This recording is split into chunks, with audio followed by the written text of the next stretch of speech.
Hey everybody, welcome back to a brand new build and a brand new episode. A kit that I feel really needs no introduction. Racing Buggy Sand Scorcher.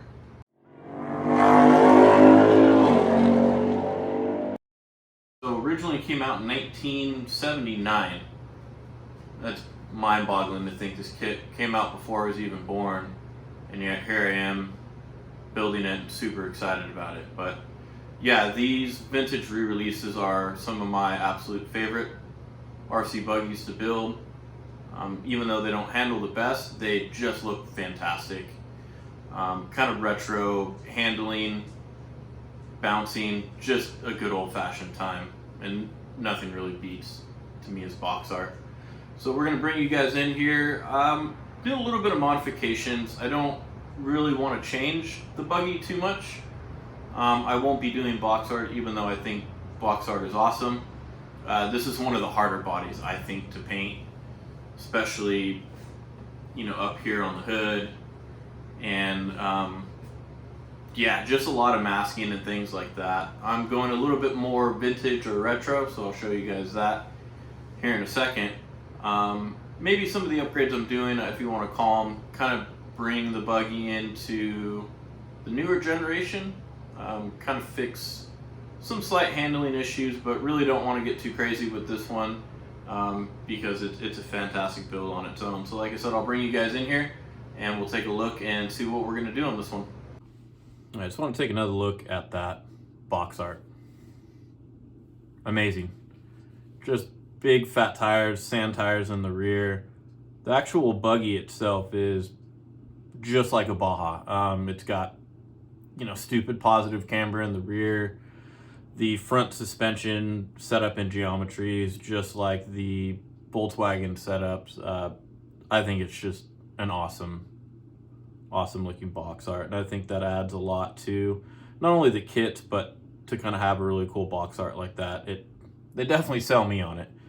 But yeah, I want to get you guys in here. There's a lot of unboxings on these, and I won't go too in depth, but on these older kits with the blister packs, they have some of the best packaging. So we'll take a real quick look at that, and then I'll kind of go over some of the upgrades that I'm doing. All right, so yeah, great packaging. A lot of metal in these kits, so they're heavy, but very sturdy. So amazing blister pack there. That's the tires, rear gearbox, transmission, and then sometimes overlooked, but I think that's just so cool. Black and white, kind of having it running, the accessory box. So yeah, there's something about the older, packaging that is just really, really special, and it's cool that they kept it how it was in the old days. So I'll kind of, as much as I can, go in depth on kind of the mods I'm doing, and then yeah, we'll jump right into the build because this is going to be a fun one. All right, and here you have it. So nothing too crazy, but a fairly larger upgrade I'm going to be doing is this aluminum kind of bottom plate, or pan plate if you want to call it that. This will basically replace the compressed fiberglass, or they call it the FRP chassis in here. It is known to flex a lot, and I don't want to necessarily make this into a handling machine because it's not. I mean, there are some more things you can do. You can put the ball diff in there and things like that, which will make it handle a heck of a lot better. But my main reason is it is known to flex a lot to the point where you can crack the body kind of prematurely.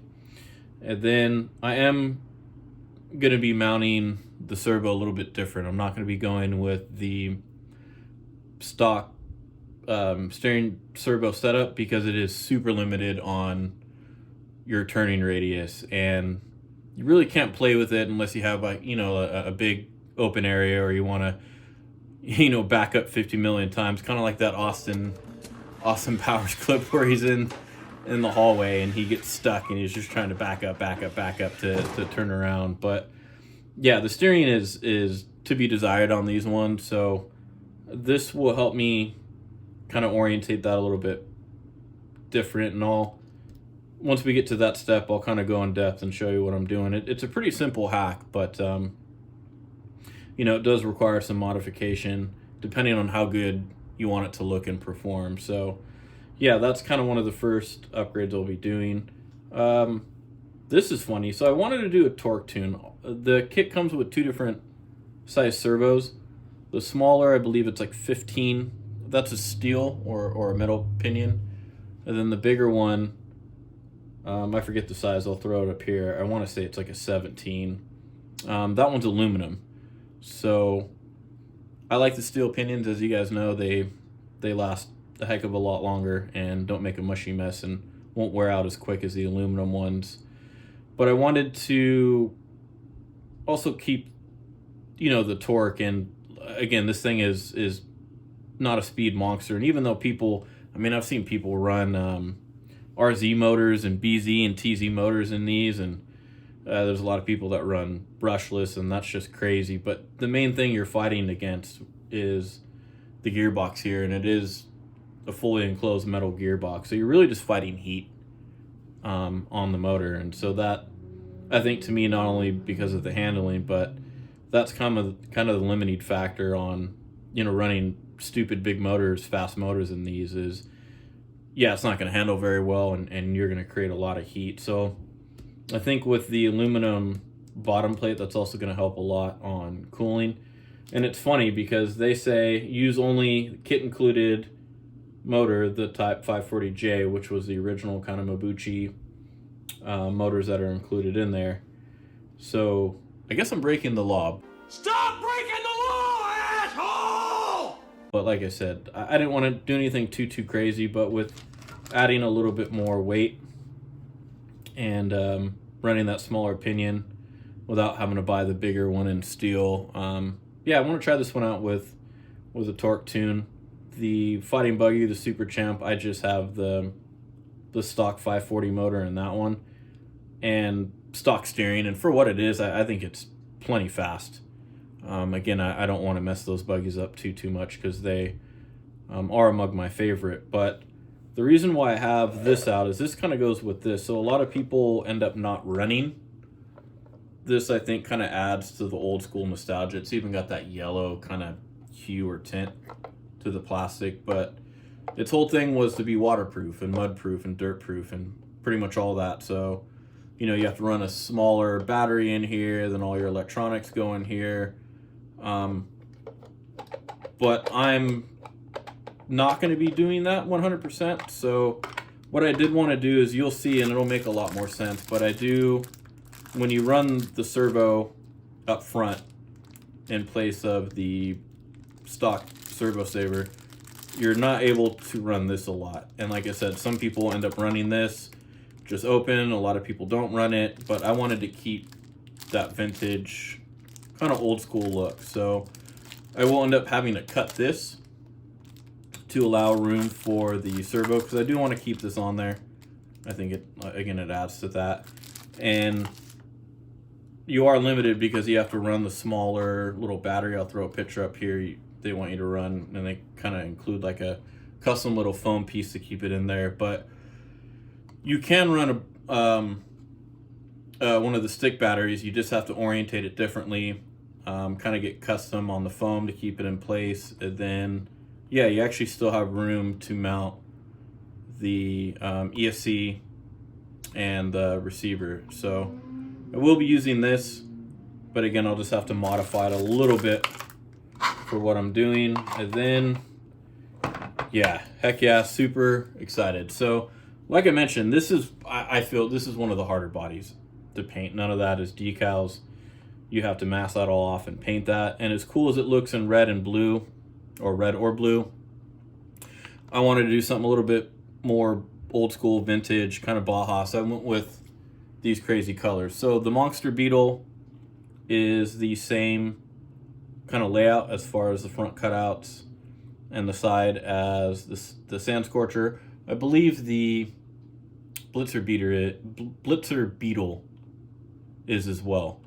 And yeah, I just didn't want to go crazy on masking everything off. So went with some MCI decals for the Monster Beetle, but I changed up the color. So doing like an orange, kind of a sunflower yellow, a cranberry, and a aqua style green. So I'll be using like a lot of the kit decals in here, kind of sponsors and stuff like that, and get it all sponsored up. But yeah, instead of masking and doing the blue or red or any other color that a lot of people do, I wanted to get these. So I'm really happy going with one of my favorite whites, the Racing White. This to me is kind of the best white out there.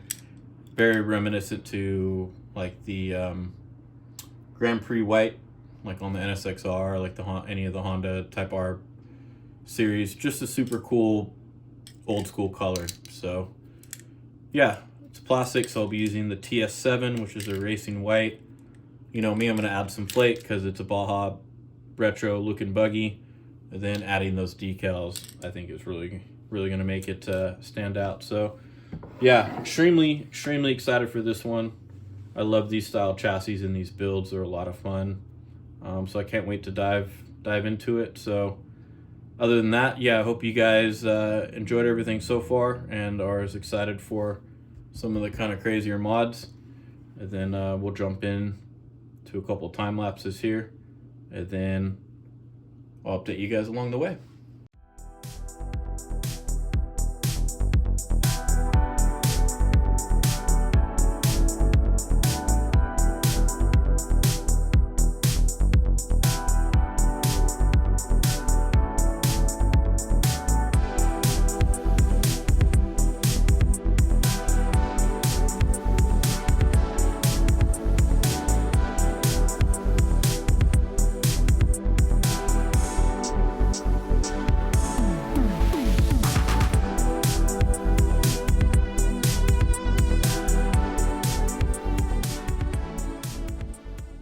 Alright, really quick update.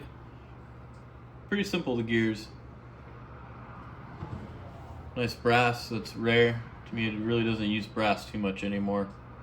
And then 2 nylon gears, and it's a live axle, so no diff, no nothing. But yeah, pretty simple. I'm gonna show you guys that. I use just the normal grease and like the ceramic grease and the super lube on the nylon plastic gears, and then I use some molybdenum for the brass gear. So I'm gonna get this assembled and I'll be back to update you guys when everything's done.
Gearbox is done.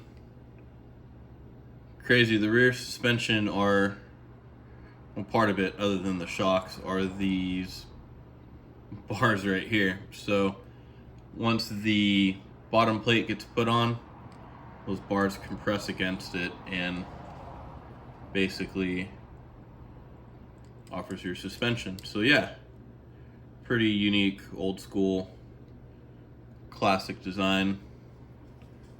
And I forgot how many grub screws there are. There are so many grub screws on this kit. And a lot of reliefs. Like, you have to make sure the relief is the right way so the grub screw can lock into it. Not hard, you just kind of have to take your time, but universals in there. And then everything is just, it's solid, heavy metal. Yeah, super nice. So like I mentioned, I ended up doing the smaller 15 tooth pinion and the 70 tooth spur gear, and then we went with the torque tune motor. Something about their packaging with both the torque tune and the sport tune, it's like super clean, nostalgic. I'm glad that's something that they never changed, but yeah, I love their packaging. You'll never see the motor in there, which is kind of a bummer, but yeah, so we're gonna move on to the rear cage and I think some shocks and things of that nature. So yeah, we're gonna keep on trucking, and then I'll be back to update you guys shortly.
Alright, and here you have it.